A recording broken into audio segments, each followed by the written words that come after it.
And good evening, good afternoon, good morning to wherever you are listening or watching my podcast from here in the Philippines or from all over the world. And welcome to my podcast, the RJ Ledesma podcast. Now, here in this podcast, I like to interview the country's trailblazing and pioneering business personalities and entrepreneurs to learn more about how they think about doing business, what are their success secrets, and are they willing to share those success secrets with us? And also, how have they innovated, pivoted, evolved their businesses during this time? And more importantly, what businesses do they see emerging in the near future? Now, is there a business personality or entrepreneur that you would like me to interview here on the podcast? Please let me know. I would love to learn from them here as well. At the same time, just message me who they are. I would like to also let you know that I'm also live on YouTube and on Kumu. Now, usually here on the show, we talk about what are the secrets that entrepreneurs have, or what are they doing to help improve or hack their way towards success? And the startup or the business we'll be talking to here tonight is involved in a bit of that on how to hack your way to success. They're called Ask Lex PH Academy. Ask Lex PH Academy was established to deliver excellence by maximizing value creation for individuals and organizations. They believe that everyone can be hashtag significantly better, like statistically significantly better through the services that they design and that they deploy for companies. They assess the needs of students and professionals and organizations for skills development that will lead to true value creation. And they've created programs for continuous improvement and innovation, covering facets of continuous improvement, innovation, analytics, engineering, and professional development. And at the helm of this organization is an individual who has won numerous awards, which include the 2022 Asia CEO Awards LBC SME Company of the Year, which actually my company, Mercato Central, won back in 2019. And at the same time, in 2023, he was awarded the Lean Six Sigma Award by the Industrial Engineering and Operations Management International Society.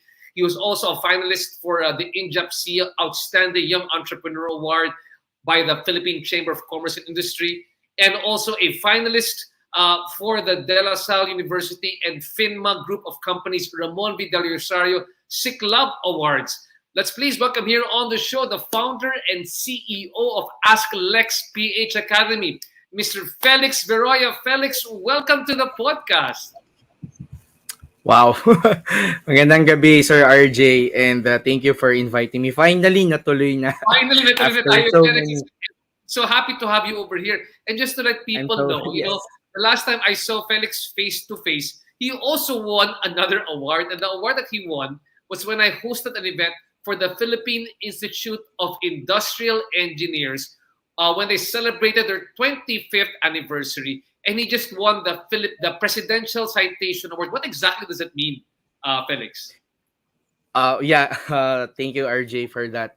Well, the trophy is actually behind me. That one, I think. So yung nakasulat is PAIE Award Presidential Citation for garnering numerous awards from reputable award-giving organizations and including, of course, yung practice and promotion of the IE or the industrial engineering profession. So, yun doon tayo nabigyan ng citation ni President Jerry Lim.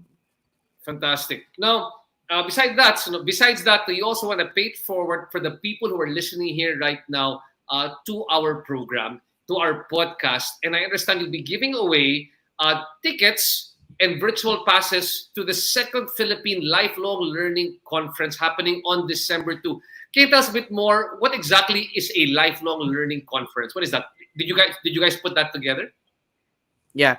Well, just to give an idea and context, si Aslex PH Academy kasi, we basically embraced yung accountability for lifelong learning. So, for those who doesn't have any idea about lifelong learning, yung typical na maririnig natin na similar to this is yung parang continuous professional development.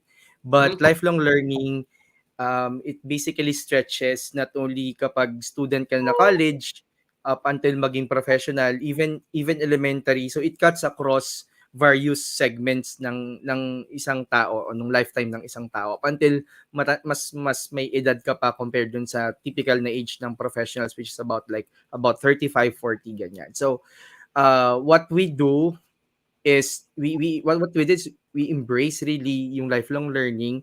All of the things that we offer in on the business side, dun siya nagre-revolve around the mandates of UNESCO Institute of Lifelong Learning at saka yung typically maririnig natin yung UN Sustainable Development Goals. So dun siya nagre-revolve, no. So yung ginawa natin last year, we started meron tayo ng conference which hosted Mhm.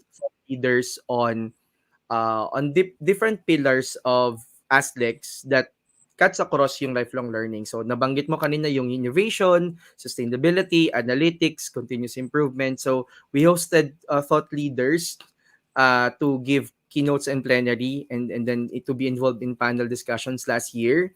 And then we launched also softwares na would facilitate yung support for lifelong learning last year. It's called 2OS for analytics. And then we have this award, we call it the Alpha Excellence Award, which give awards to people in our community, our stakeholders that really practices lifelong learning. So lifelong learning, tsaka yung different pillars we provide. So it's really a celebration of the lifelong learning community here in the Philippines. Since wala pang nag-own, universities have their own parang units. I've known some university that will have like X University Institute of Lifelong Learning, something like that. But wala pang as in community na nag-exist You're na trying to as build in a solid. community of continuous learners who want Yes. to improve on what they want to do. Yes, yes. And so Correct. if they go there that day and they get a virtual pass, what can they get out of the day? Well, of course, yung participation, it's gonna be happening on a hybrid format. Hopefully, Mhm. 'di ba, I've invited you already sa Makati City Garden Hotel.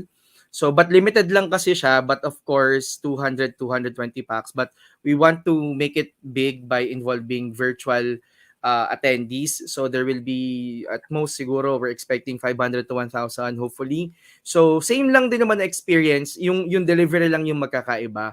And we'll be giving away a lot of lifelong learning components like free e-learning courses, training and certifications.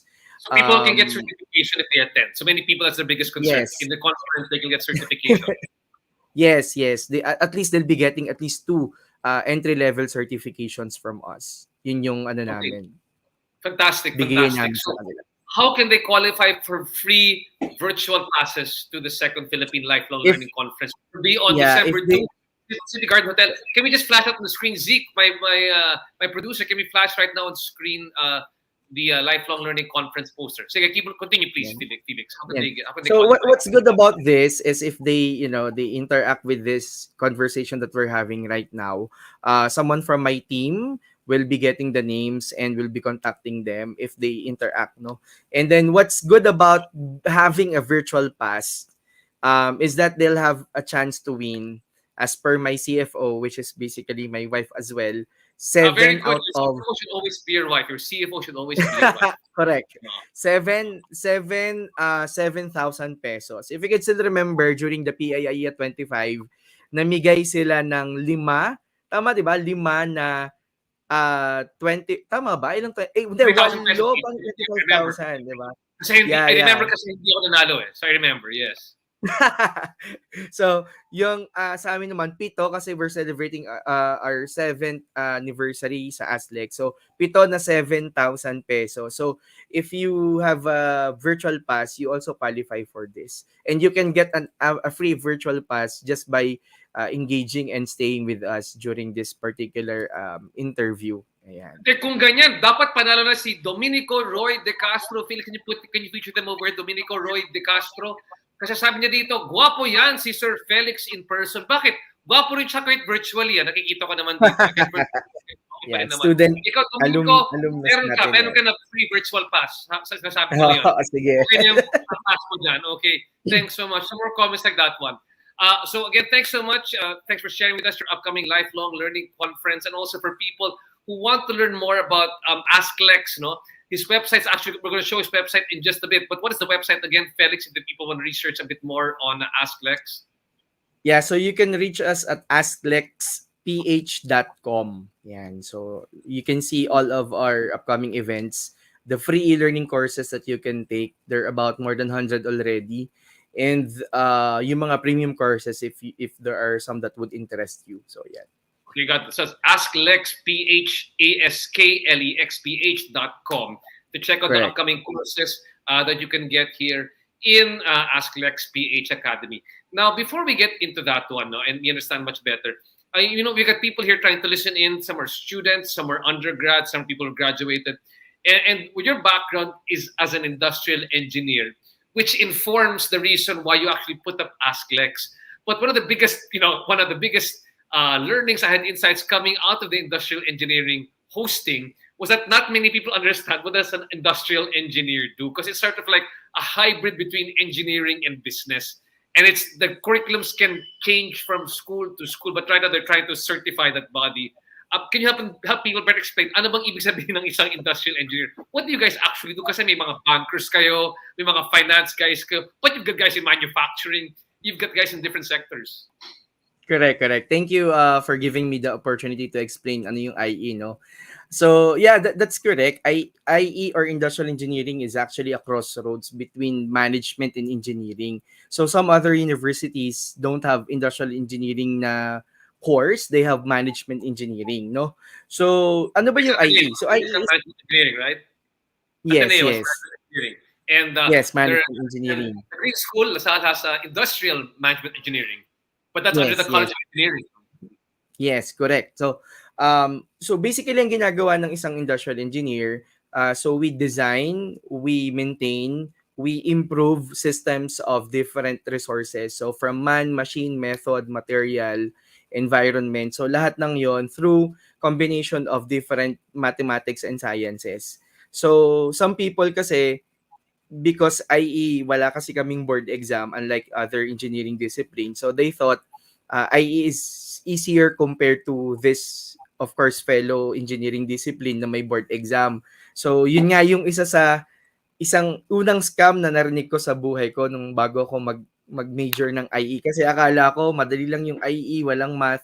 Yun pala yung decision making pala when you take an IE course is through mathematics and science. So sabi ko, okay, parang hindi yata tama yung pinili ko since hindi rin ako ganun ka well versed sa math and science. But I was able to to graduate pa rin naman from the course. And I find it really value adding as a professional. You mentioned about when you attended the PIE at 25, you were surprised na there are people coming from different backgrounds like may service, may manufacturing.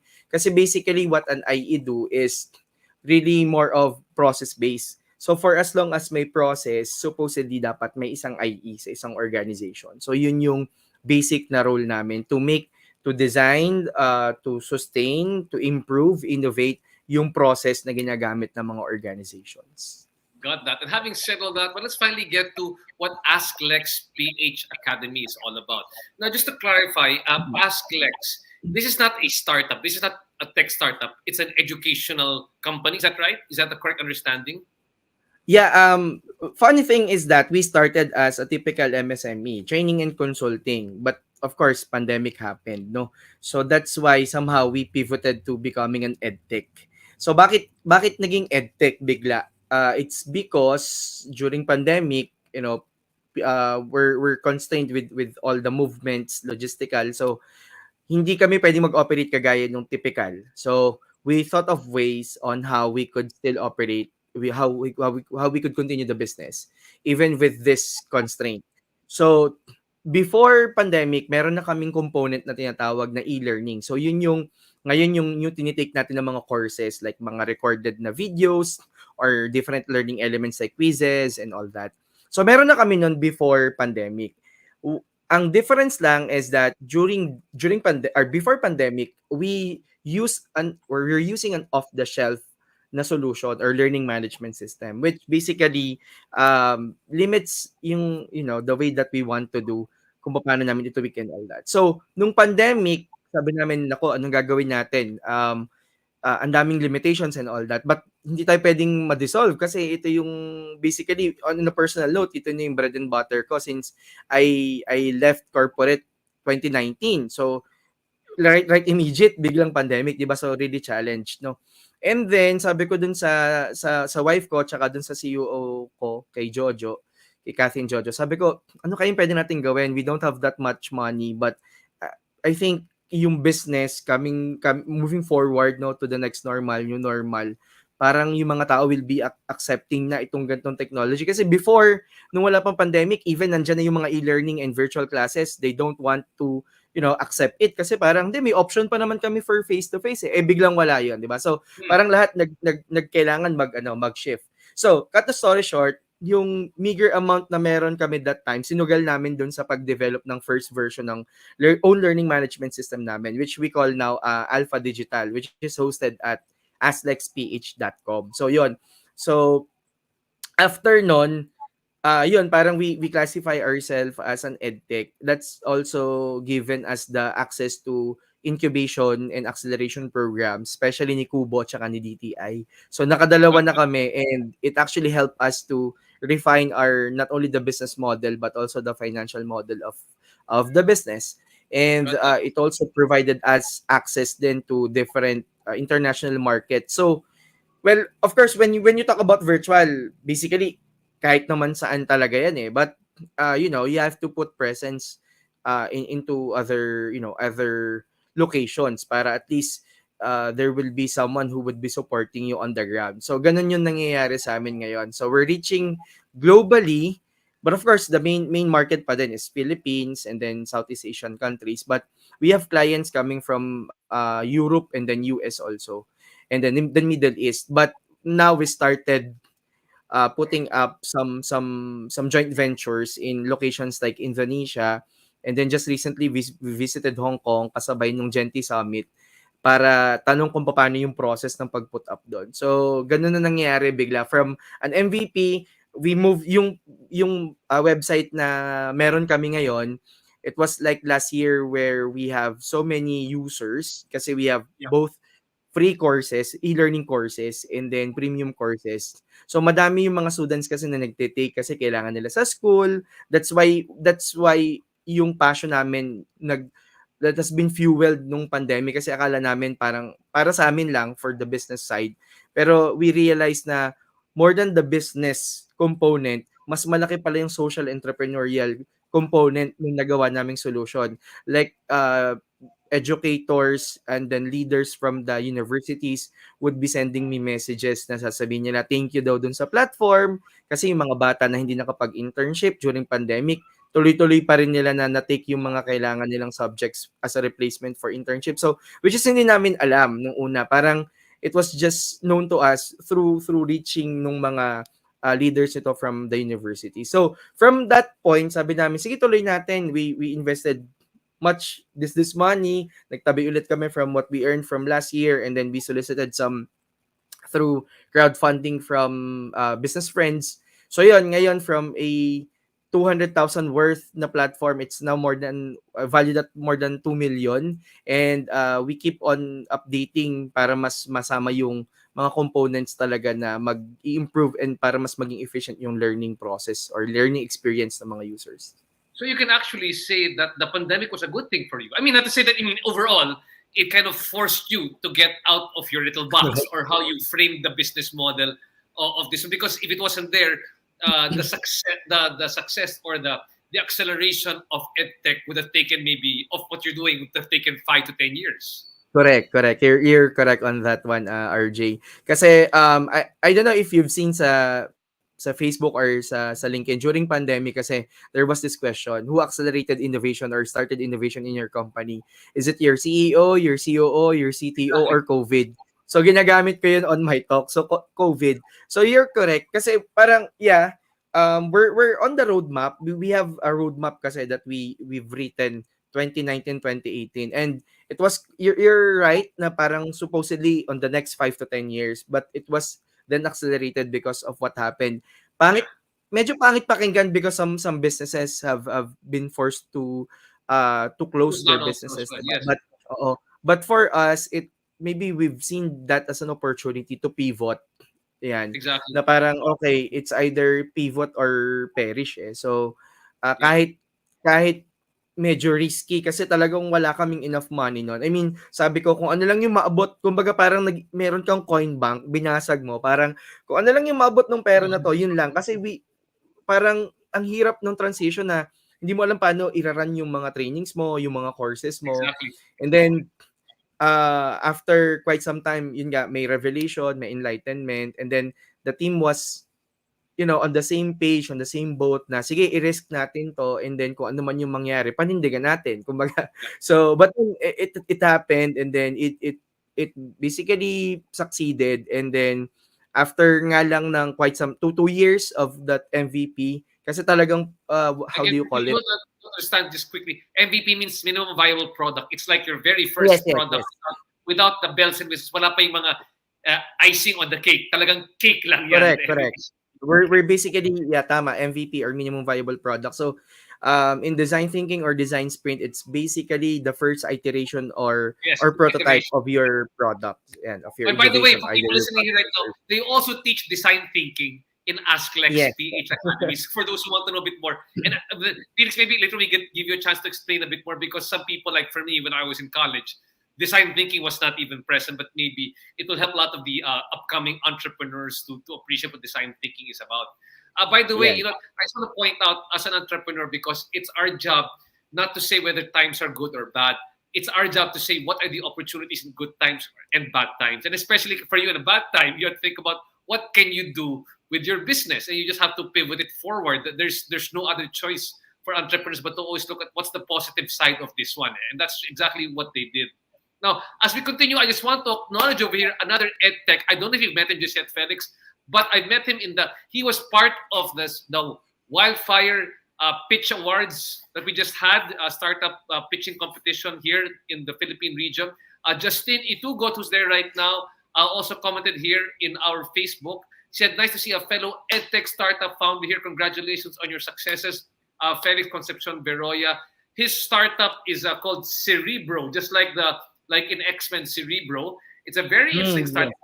It's a courseware providing ready-made and curriculum-based digital content for schools, which allow teachers to ease their workload and reduce their prep time by up to 400 hours per year. I'm saying this one because Justin will be my next guest here also on the podcast. And I'm hoping that you and Justin will get to collaborate. I'm sure there's always points of collaboration for our edtech Yes, startup. yes. It's great because it's like you Correct, guys, correct. it's education.ph, it's Cerebro. I mean, we've got nice, it's building the ecosystem. As they often say, Correct, correct. that's why there are two things I believe when it comes to doing, why I work with the startup industry is that number one is that your network is your net worth. The more people that you know and you understand, you're able to get a bigger picture of what you do. But Mhm. secondarily, the other thing I also believe is that a rising tide lifts all boats. So as the edtech community improves, everybody improves at the same time. There's no need for us to Correct. compete. It's everybody's parang there's no real competition nowadays when you think about how we have to build up our own startups in our specific fields like edtech. So again, thanks so much Justin for listening to us.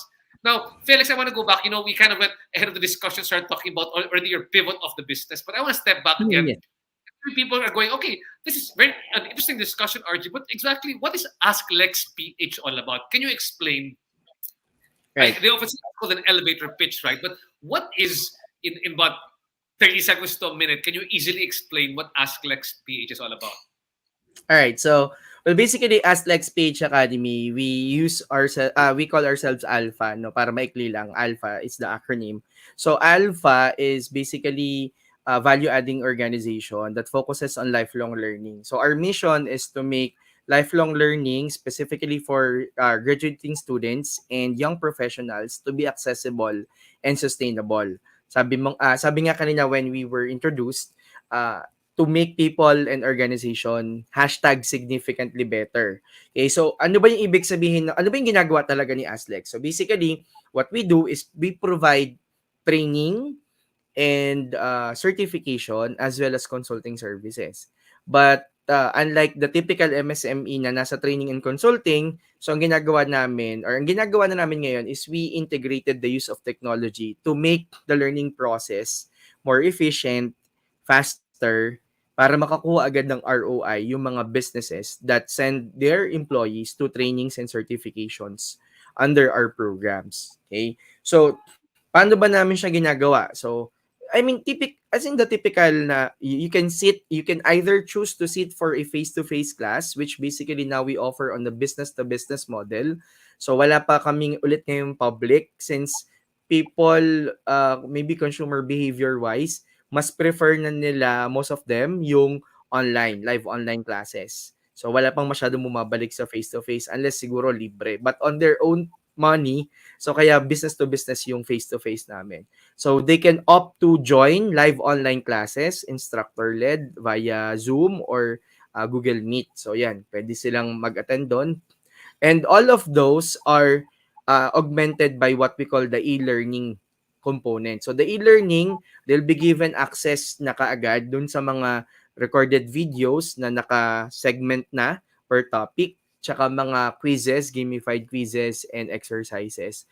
Para pagdating nila dun sa actual classes nila, they have the basic understanding of what to do.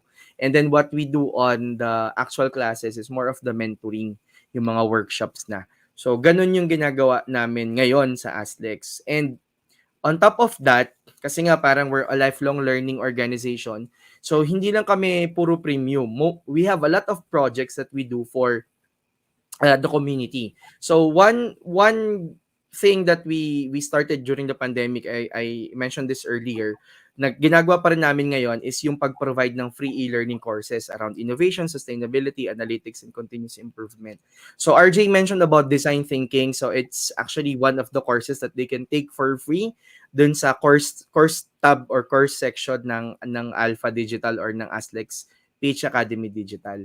So that's one. We also host different free webinars that they can take. Not most, some of them leads to free certification. Kasi nga, again, we're not a typical training. Meron kaming certification component. And the certification component, we try to democratize access to it. So if you're here listening, if you're a graduating student, you would want to put an edge doon sa resume mo or CV mo.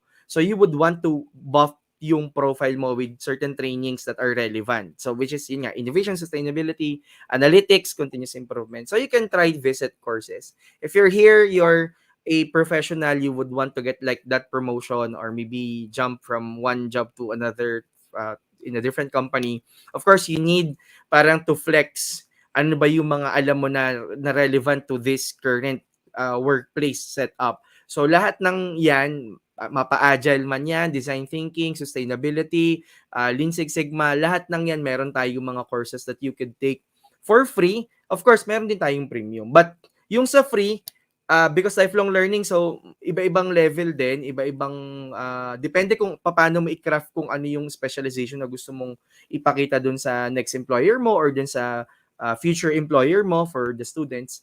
So really really up to you. But we also offer mentoring at saka yung pag-identify ng ano ba yung path, no? Kasi we have like ongoing studies. Paano ba malalaman based on their attributes? Ano yung path na okay sa akin based on the data that has been fed dun sa model. So this is basically analytics, but it's not yet incorporated in the system. We do it offline. So kung may kunwari may mag-i-inquire, magpapatulong about Sir Lex or Sir Jojo, ano ba yung pwede namin na path kasi parang they're quite confused. Yan. So especially yung mga young professionals or yung mga fresh grads, we help them to identify that for them. Not parang hard on stone, but really try to give them parang like enlightenment. Ano ba yung like the same profile na meron ako, Felix Veroya, kunwari, with given attributes, ano yung mga typical na pwede kong puntahan na work? Para at least may guidance sila. Kasi yun yung isa sa, you're talking about design thinking. When you talk about design thinking, mababanggit palagi yung pain points.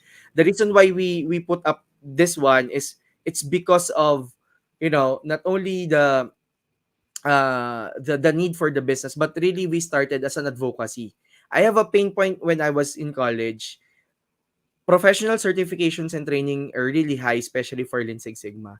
So sabi ko noon, kapag ako nakagraduate at ako nagkapera or nagka-opportunity, I'll make sure that I'll help people who have the same pain points para ma-address yung pain point na yon, na magkameron sila ng access dun sa mga ganung type ng program, para pagdating nila dun sa actual na na field or dun sa professional na ano nila, na journey nila, kumbaga hindi nila sasabihin na sana may ganitong access sa ganito, 'di ba? I mean, we're now in the age kasi na we have access to several sources. But siguro yung kaibahan lang namin, yung unique value namin is that for entry, especially for entry level certifications, most of them were giving for free.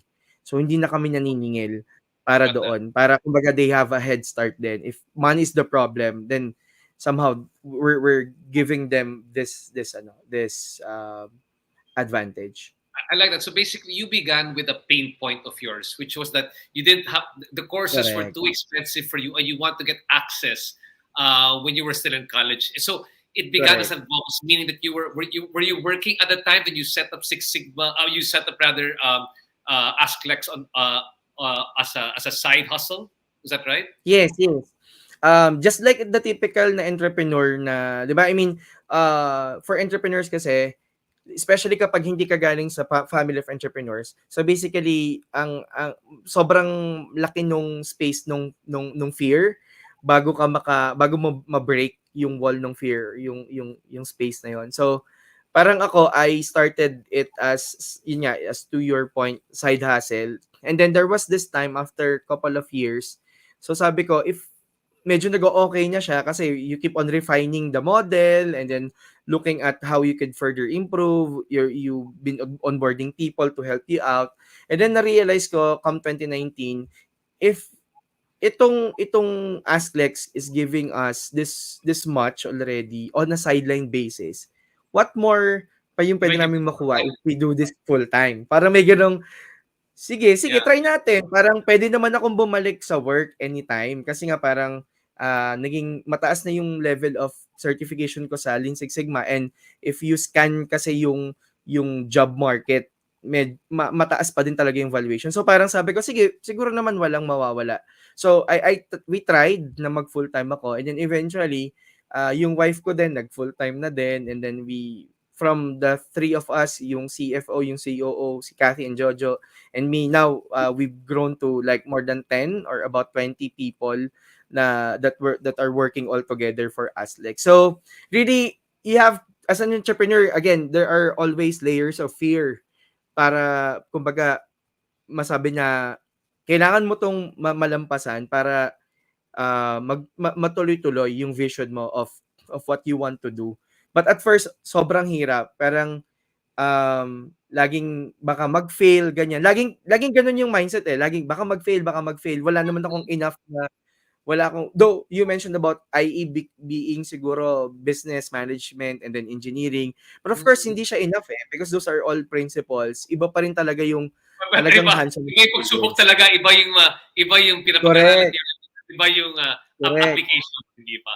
Okay. Correct. So, yun. So parang I'm happy na, of course, yung kasi nga the world now has given us so much access to different kinds of knowledge in different forms, like podcast like this one that you're having, yung mga mentors, you can actually meet them online kahit hindi kayo magkakilala. If you have the guts to reach to them, pwede kang magkameron ng access.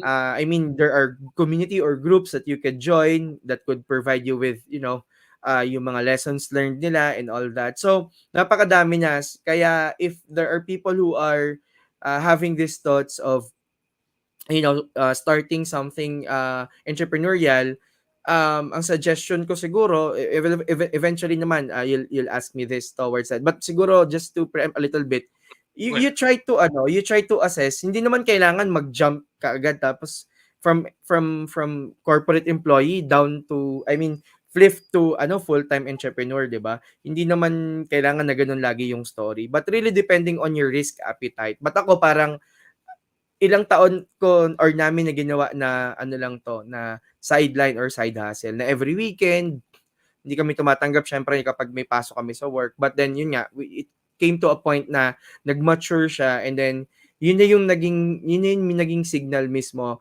for us to leave the corporate and do this full time.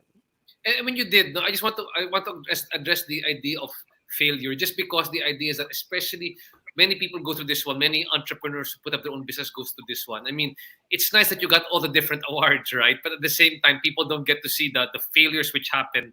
I mean, there's more failures than there are awards. Do Correct, you agree correct, with me? There are more correct. failures than there are awards. But when you're about to fail, and what keeps you, I think, going when you think you're gonna fail? I mean, because there are very dark times when you're an entrepreneur. And what do you Correct, think? correct. If I fail, I'm gonna go back to work in the corporate. What kept you going despite the hard times? Yeah, siguro I'll just have to share. When we started, so hindi nga ako full-time, no? So when we started the side hustle, we offered the flagship program, yung Yellow Belt, dito sa Batangas muna. We basically targeted, kasi nga pain point ko when I was student, walang access. So we basically targeted graduating students, provide them with a very very minimal fee that they could get the training and the certification. But to my surprise, well, I thought in my head na parang okay, when we offer this at this rate with this kind of inclusions, people will, will chase us because they really want the product. But I was wrong. Wala kaming makuhang client for 1 year. So sobrang ano niya, sobrang heartbreaking niya for like a new entrepreneur na parang okay, paano na 'yan? Walang may gusto. Parang I thought there are people, 'di ba? We have what we call market validation and all that. Oh, So that's right. That's right. akala ko okay na. So what I did was tweak some parts of the offering, the product, the like the four P's of marketing and all that. So and then there was this instructor, si Doc Godoy, who said na okay, let's try this out for my students. And then the rest was history. Na parang when people around Batangas knew that we're offering this kind of product na ganito siya ka-accessible, parang naging sunod-sunod na yung ano. But it was like several, to your point, several rejections. I would call rejections kasi parang we offer a proposal, it get rejected, na parang it was Mhm. too early that time probably. And then but I kept on doing that. I mean, siguro that time kaya lang hindi masyado sobrang sakit niya kasi hindi yun yung full-time kong ginagawa. Kasi hindi ko muna binitawan yung work ko. Kasi I know, I mean, I don't have a guarantee. I don't have like 100%, 'di ba, na assurance na this will work. So, kaya nga sabi ko, after so many years, saka lang nag-mature, saka lang kami nag-full-time. So, ganun yung ano. Now, in this point in time, you mentioned about awards and all that. You're correct. Sometimes people will see, I have a tattoo here. It's the iceberg model.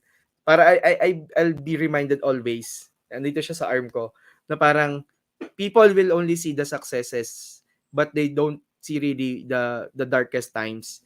Even ngayon na parang lumalaki pa din si Aslex, marami pa ring challenges. I mean, for the longest time our main challenge is to have the funding kasi yun nga ang dami naming projects, ang dami naming gustong gawin but we don't really have that much funding. But we never stop. I mean, um we stay true to our advocacy to help the Filipinos especially to have access to have access to lifelong learning na yung sobrang commercialized, ma-democratize sana natin. And yun yung patuloy pa rin namin ginagawa. At times na parang feeling namin na tama pa ba 'tong ginagawa natin? And this particular question, I was able to validate this with other founders din na nakakakwentuhan ko na sinasabi nila na nakakapagod talaga minsan, alam mo yon na parang sometimes yung passion hindi rin talaga enough para to fuel you. But whenever siguro na magsasabi ako ng gano'n na parang pagod na ako, ganyan, parang tama pa ba 'tong ginagawa ko, tutuloy ko pa ba 'to? Um, People will be asking siguro, "Eh, bakit kumikita ka naman, 'di ba?" Hindi lang kasi siya about kita, it's about making your vision happen. Not It's only it's the, it's the meaningfulness and relevance of what you do. Parang what we call the North yes, Star, or your why. Your why. Next correct. time it's your why behind it. When things get tough, what do you want? What's gonna keep you going? So, what keeps me going is that I know that education, either informal, formal, will definitely help people, no, to change their lives, kasi it happened to me. And I think it is my responsibility now to make the ripple, that effect, and to pass the baton to people na maybe disadvantaged at first, but Mhm. because of education, again, either formal or informal, of any form, has changed their lives for the better. So parang nandun ako sa side na yon, na parang ang dami ko pang at my age, siguro nasa kalahati ako ng age ko, hopefully mas more than pa doon. Ito yung gusto kong gawin for the next couple of years to help people through education, specifically lifelong learning. So yun. Fantastic, fantastic. Felix, I wanted to ask them because right now, when people go to ask Lex, no, and for people who might not understand, there are several courses which you offer over there. Help us better understand. Medyo, let's crash course yung mga nakikinig dito ngayon on what are the most Okay, important okay. courses that you're offering there that you think are important, especially as we approach this new, I guess, I don't know if the word is new world though, but you know, in this new working environment, which courses do you think are the most important? Let me just go back to one of my good friends over here from the Jose Chen Costales. And this guy deserves another free pass over here. Let's read what he says. He says, grit, persistence, hard sacrifice is needed for business, but the most important, your faith. Success unfair. Success is unfair sacrifice. That's the reason business is not for all. Very, very, very much agree. We're all there. Amen to that one, brother. We all agree over there. Oh yeah, nabigyan mo ng virtual pass yan. Nagwapo rin to si Jose Chen Costales, ha? Kasi gwapo mo, Sige, Felix, ha? sir. Sige, sir. Oo. Sure, Okay. sure, sure. So help us get a better So, grip because there's a lot of courses over there, but what is the key? mm, I often hear you saying Six Sigma. There's Kaizen, there's design thinking. Maybe let's start with those. For me, I see those as the most yeah. key, but better understand why they are key and briefly what are they about. Yeah, so basically, yung flagship namin is what we call Lean Six Sigma. Lean Six Sigma is a proven methodology. So, it started from it's a combination of something that started from Toyota and Motorola. So, ano yung parang mabibigay niya sa'yo as a professional? So, if your work has something to do with processes, I mentioned about IE being process-focused professionals. So, similarly, kapag ang work mo kunwari you're a process manager, a process engineer, or basta something that deals with process, pwede mo 'tong i-take kasi it will give you an idea on how to do problem solving and process improvement on a step-by-step approach. Like from defining your gap, measuring the sources of gap, analyzing the root causes, putting the improvements, and then putting the controls. So it's the structure. So that's for typical problem solving, no? So Kaizen is another approach for problem solving. So we have different approaches kasi, no? So we have Lean, Six Sigma, Kaizen. So really depending on what they prefer. But siguro ang pinakasikat nga is yung Lean Six Sigma. We also have, of course, right in this time and age, analytics. So sabi nga, data science, data analytics will be the next sexiest job of the 21st century. So they could actually take data analytics. If they don't, sabi nga dun sa conference, the PIA 25, there's this misconception that people needs to shift. So you don't have to shift work from if you have like a work now, but if you want to learn and integrate how you would make use of your data to your advantage as a professional or as a business owner, then you have to learn data analytics. So in our courses, you learn how to collect your data, manage your data, visualize your data, analyze your data, build models, and use this to your advantage to create more value for your business, especially for entrepreneurs. Not only for entrepreneurs, but also for professionals. Now, if you're like into innovating things, then you could like explore design thinking, design sprint. Yan. So it's a structured approach then, so that they could actually um, see these courses on the courses tab, like entry level courses. Sustainability is the next thing, of course, because of Can all you the things can that you, we're can you go doing. a bit more into design thinking because that particularly Ah, interests yeah, me as sure. an entrepreneur. Okay. So, yung design thinking is actually the exact same process that we use when we pivoted. Okay? Like the pain points, we were able to solve it using the old model, di ba? But when pandemic happened, design thinking approach. So ano ba yung design thinking? So it's a problem solving methodology that helps teams better identify, understand, and basically solve business problems and customer problems, kasi it's customer centric, it's process centric. So it follows yung context ng empathy, no? So there are 5 steps or phases. It starts with empathizing with your customers. So dun papasok yung tinatawag nating pain points, no? So parang if you have like a product or a service or a process that your customers or consumers are using, ano yung mga pain points or ano yung mga difficulties nila in interacting with your products, services, or process. And then from there, we we basically define what are those pain points. Okay? Okay, ang kunwari, let's take a small use case. Let's say dun sa ano namin sa platform namin. Pag nag-login yung user, ang hirap hanapin ng mga buttons, etc., etc. So that's basically the defined problem. And then we now go to so first is empathize, second is define, third would be ideate. So this is where magic happens. So when you ideate, basically you involve your team members. You use 2 modes of thinking, the convergent mode of thinking, tsaka divergent mode of thinking. So coming from one problem, you'll see opportunities on how to solve it in different ways, and then eventually you'll come up with parang yung first iteration ng solution mo, moving forward from ideate to prototyping, no? So doon na papasok yung fail fast concepts, yan. So from ideate to prototype. So prototype, as you mentioned, MVP.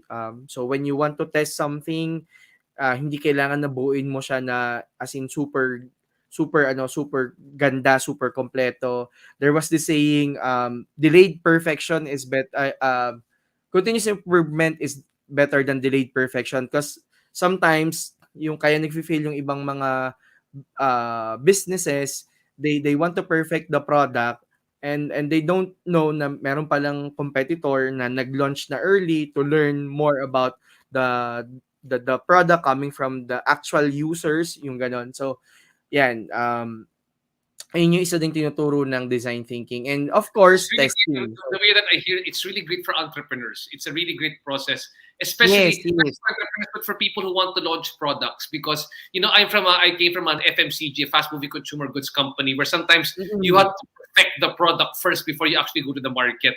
But nowadays, the Mm-mm. philosophy has been flipped around, where sometimes you have to have an experiment. I mean, you either put up the pilot project for the product, or you just have to have the Correct. product out to learn. In fact, if you look at many of the apps nowadays, I mean, design thinking is built in because they really put out the app with the minimum viable product, where it's expected to fail a bit because you're supposed to learn from the failure of that MVP that is out there and being tested by people. Is that correct, Correct. Felix? Yes, exactly. That's the exact logic behind it. Kaya tinawag siyang fail fast. So you don't have to perfect the product before you launch it. Kasi kapag gano'n, yun nga, baka meron nang nauna sa'yo.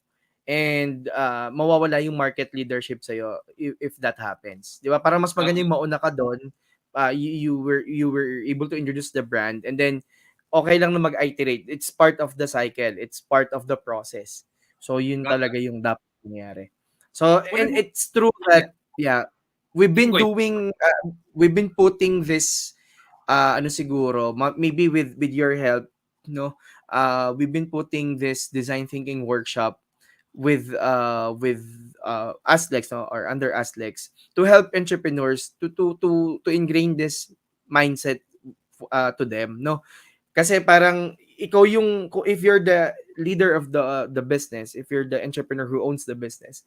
So syempre yung innovation, yung lahat, yung improvement ng product and services mo, and then the processes, accountable ka doon. So if you know a working model that has been proven, no, for the longest time that works, mas magiging maganda yung resulta ng business mo, kasi you take ownership of that. So we're putting this, hopefully by early next year, kung may makita tayo ng mga partners, we could do this in partnership, of course, with you or No, your I would love, businesses. I'd love to teach that to food entrepreneurs in a mercato, in my mercato food business, because many new upcoming entrepreneurs, the concern among them naman is that they're coming up with gaya products, copycat products, and that becomes difficult. Oh, It's not sustainable, because sometimes correct, correct. they don't have the ability to iterate. Because for me is we can teach them uh, what is the secret sauce of innovation. Let's say you've got to make it a bit different, right? You've got to ideate. But Correct, correct. to create something that's ideated, it's not easy for many people, right? If I mean, it's easy to True. say, but it's different to do, right? And sometimes to Mm. do, you've got to test and validate. And so it's a great methodology for different things that people do. And of course, hopefully from this discussion, we're going to create more products coming out. And this is what's great about doing this podcast as well. Like earlier on, you got to see Cerebros over here. Hopefully they work with Felix. Mercato was here. Hopefully our Mercato Food Academy, we get to work together with Felix to develop a curriculum for the academy here as well. I think that's really what we talk about. Network is your net worth, and really, how we work together in this sort of startup ecosystem. Now, can you give me one more course? You Correct. talked about another interesting thing which I like, which is about sustainability. And why is sustainability important, especially I guess for entrepreneurs to learn about? What is sustainability basically? Well, sustainability is basically making our resources available for the next generation. So it's been a buzzword lately Yes, because Cash. the UN has a strong support to this, the UN Sustainable Development Goals or the UN SDGs. So for an entrepreneur, you really have to think sustainable, as you mentioned. Hindi pwedeng gaya-gaya, hindi pwedeng ano lang, basta may ma-launch ka lang. Because if you want to thrive, you have to think about how to sustain. That's one key word. But when you talk about sustainability, it's really a bigger, no, it's a bigger framework that we're looking at. So we have 17 UN Sustainable Development Goals. So I would suggest that when you think of a business, it should be aligned to at least one of this. For example, for our case, for Aslex, UN SDGs that we support basically is goal number 4, which is quality education. But we're also leaning to goal number 9 about infrastructure and innovation. And then we also have goal number 17. So What's the this, ultimate? I think you don't mind me asking. Even if you align to the goal, like at least it says over here, sustainable entrepreneurship, how businesses contribute to sustainability. Why? I know it sounds kind of strange now, no? Because my generation is different from I guess your generation by having to say, when we say that there's a more meaningfulness to your generation when they do it. During my time, it was maybe just it was more of for lack of a better term, part of lip service. We say it, but in this generation, you do it. Why is sustainability important for your business? for the business, of course, one thing is branding. No, I don't want to cover it up. It's most of the business adopt it because of yung brand. To let's say the brand is aligned with the UN Sustainable Development Goals. But for our case, as mentioned, we started this as an advocacy, and then the advocacy is really aligned with this. It's you mentioned about it's easier said than done. I mean, it's Yes, a very exactly. cliche. Kasi when we talk about sustainability, and that's actually one research area that I want to explore since I'm doing my PhD now. Mahal kasi maging sustainable. That's actually Yes, the yes. bitter truth. And Mahal can I maging just add, like sustainable. this, Jose Chen Costales is exactly saying the same thing. Sustainable Oh, is the okay. most difficult after pandemic. You need to answer the now. Business model has to be simplified because yes, it's the most difficult thing to think about because I mean it's a challenge for a business person because you're always thinking if it's sustainable, the costs are higher. I mean that's really Correct, correct. how you think about things. Diba? I mean you can't help it. That's in the operating model. How is it supposed to? How do you sort of justify sustainability, right? Correct, correct. So, maybe the thing is that you need just to balance kasi whenever you put sustainability dun sa brand mo, it would definitely eat up cost.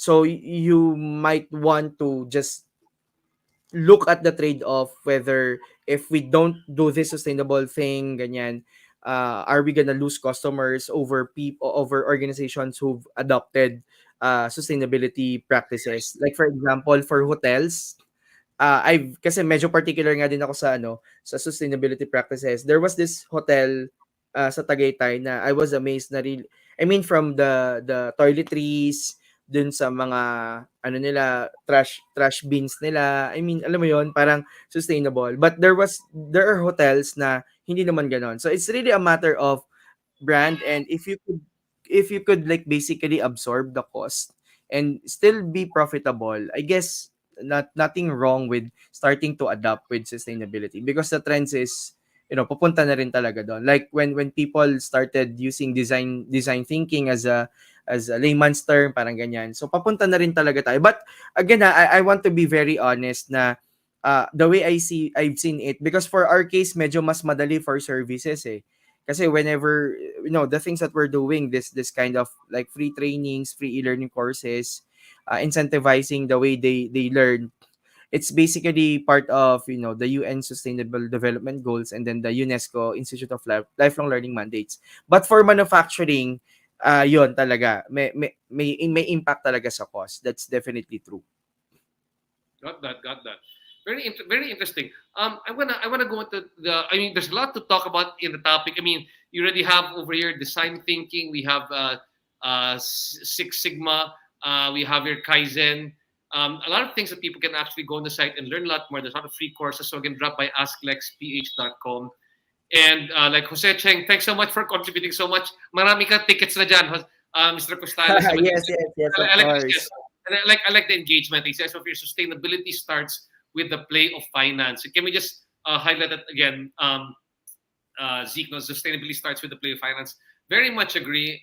Now, I want to just ask right now, we're starting to come to the end of this podcast, but what do you see basically as the opportunities for entrepreneurs here right now, given your perspective, seeing how all these courses can benefit them? What are you seeing as working entrepreneurs to play out there once they gain these learnings? Mhm. Well, not all courses are geared to becoming entrepreneurs, no? But siguro coming from my personal experience, again, I started, seeing my pain point as an opportunity, and then, everything just went through its course of action. But siguro for people who are like professional technical, there's always naman opportunity, like you would want to capitalize or sell your services, no? So uso I mean nandun naman tayo sa era na yun, like freelance consultants and all that. You just have to find ano yung in demand in terms of relevance, no? In relevance to what is being required. Kunwari, some people are quite afraid of artificial intelligence replacing jobs, 'di ba? Parang ganyan-ganyan. But there are like new jobs that are being created that they could like take the training about artificial intelligence, understand how like GPT models are being used for more productive ways. Like ako, I'm guilty na gumagamit ako ng Chat GPT kasi sobrang Hindi naman guilty. It means that you're using it as an aid naman. yes, So that's as a means para mas mabilis kong magawa yung mga kailangan kong gawin, especially at some of the administrative task, like ganyan-ganyan. So, may mga jobs na pwedeng ma-create. So kung kunwari mag-focus ka dito sa emerging na skill na to, or like yeah, technology, yeah. pwede kang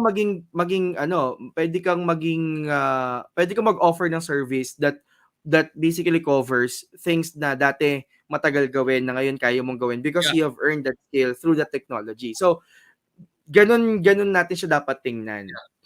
But I wanted to share actually. Yesterday, I hosted the event of Philippine Daily Inquirer, "What Works at Work," and one of the topics covered was that about AI and will it create jobs or eliminate jobs? But the way to perceive it is that AI might eliminate repetitive jobs, but it actually creates more jobs right now. It Correct. will create more jobs in the future, the same way that that maybe when computers and laptops came in, I mean, there were other jobs which disappeared, but more jobs were created in the end. Like, for example, we're going to have prompt engineers because of Chat GPT. Correct. We're going to have people who are creating new images or things because as a result of things like Mid Journey, right? So again, no, Yes, AI yes. is actually pretty good, and hopefully we get to leverage that. We don't see it as something that competes with jobs, but rather something that upskills your job. And Correct. just as an entrepreneur, you've got to see the opportunities that are present here. Don't look at the no, the job of the entrepreneur is not look. It's not to be pessimistic. His job is to be optimistic about what it can create for you. And before I move on to the next one, I want to comment again to Rai Karinga, I think, who also deserves another virtual pass here. No? Sasabi niya, sustainability simply is the ability of a company on how the management will be proactive to maintain and support the process of continuously over time. Green sustainability naman on how the company will impact on the environment. Great. That's a really great contribution. Thank you so much for sharing that, Rai Karingal. And then as we start to close this out, no, Felix, can you just share a couple of tips? Especially, let's talk with the entrepreneurs here in the house who are just in the same position as you. When do I jump? When do I go full time entrepreneurship? What or like for you, what should you have known when you made that you wish you had known when you first made that jump to entrepreneurship that you want to share? What are the hacks you want to share with our future entrepreneurs listening to us? Maybe two or three hacks. Um, siguro yung the concept of fear. I mean, always there will always be fear, and the hardest step, cliche as it may sound, is the first one. So, unless otherwise we have the courage to take the first step, we'll always be on the same spot na nag-iisip tayo, what if. So it will always be a what if unless otherwise we take the first step. We have to take the courage to take that first step. So yun yung entrepreneurial. Siguro share ko na lang din yung personal ko na yung FCV, following my initial. When you do things entrepreneurial man yan, professional. So first is you have to really have focus. Uh, of course, we do things, multitask and all that, but you have to understand that you have to focus at some point in time. You have to focus on things that really matter. In the industrial engineering term, it's called the vital few, the Pareto principle. Focus on the things that really matters. Focus on the things that would give you more value. Next one would be C for consistency, meaning every day you have to show up. I mean, even if hindi ka 100% okay, of course there's another school of thought that you have to take rest, etc., etc. But I'm speaking in the perspective na you have to show up. If you're like a business leader or a leader of a growing business or startup or whatever, may team ka, 'di ba, parang you are the model, so you have to always show up and show the people that this is how should be done, na parang kailangan consistent tayo on doing the things that matters. And then next would be visible, or yung visibility for V. Sometimes we're quite afraid to to share people things.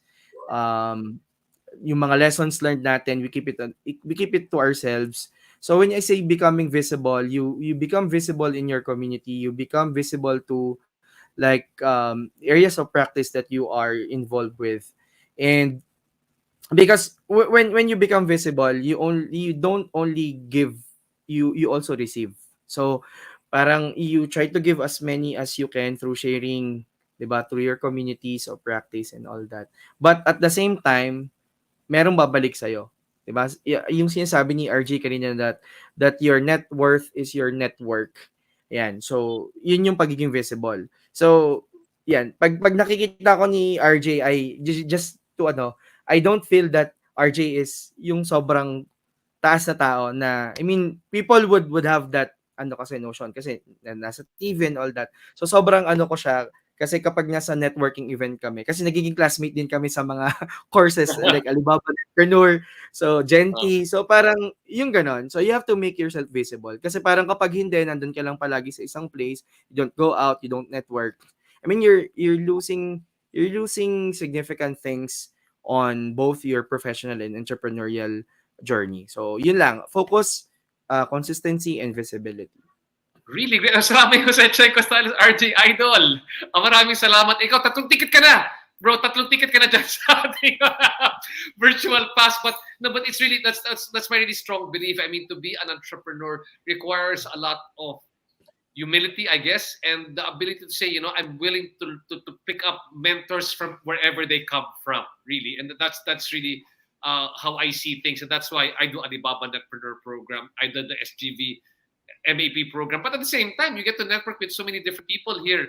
And I Yes. think that's what's really key. And before we close, a lot of great comments coming in before we start close up over here. Again, see Dominic Roy de Castro, I like what he said over here. Generative AI boosts productivity in any organization. Project management professional has officially adopted it and promotes it. Really great. I'm just learning all the different benefits right now. Have been using it for my talks. Makes things a lot easier. So parang does it align? Basically, you're going to see if it aligns with your own. Like when I give talks, does the what the AI generate does it align with what I want to share also as well, diba? And again, kay Jose Chenko Styles, correct. Face your fear so that when the economy opens, you're there already. That's exactly what many of us did. Um, just to let all of you know, many of the very successful health and wellness products I see online, live streaming their products, making millions in TikTok shop. They really pivoted their products during this pandemic. Really great job. From Alfonso Renier, again saying very important, the maxim of the people here in Ask like be significantly better. Let's focus on that. That's the last one. Be significantly better. And of course, the most important comment comes from Catherine Veroya over here. Thank you, Sir RJ. And of course, proud of you, Felix. Yan yung totoong boss ng Ask Correct. Lex PH Correct. Academy. No Ay, doubt. siya yung humahawak ng pera ng Ask Lex PH. Correct. Fingers crossed on that side. Again, thanks so much for joining us over here, Felix. Again, December 2 is the Lifelong Learning Academy. Again, can we just flash the screen one more time? We've got free passes for all. We're going to reach out to you. But again, that will be, can we flash that on screen one more time, Zeke? That will be on December 2. It will be held at the City Garden Hotel in Makati, the second Philippine Lifelong Learning Conference. You can also find that on the Ask Lex PH page. There we go. Let's just flash it one more time here on screen. And you can win up to 7,000 pesos in cash prize for the 7th anniversary of Ask Lex. And for all those who won the virtual passes, again, congratulations. It's really a pleasure working together with you, Felix. And let's talk after this one. Don't shut off your camera after we say bye. Again, thanks so much. I hope you all enjoyed the RJ Ladesa podcast. We will see you in the next podcast. Thanks so much, Felix. Good night, guys. Enjoy the rest of the evening. Thank you, RJ.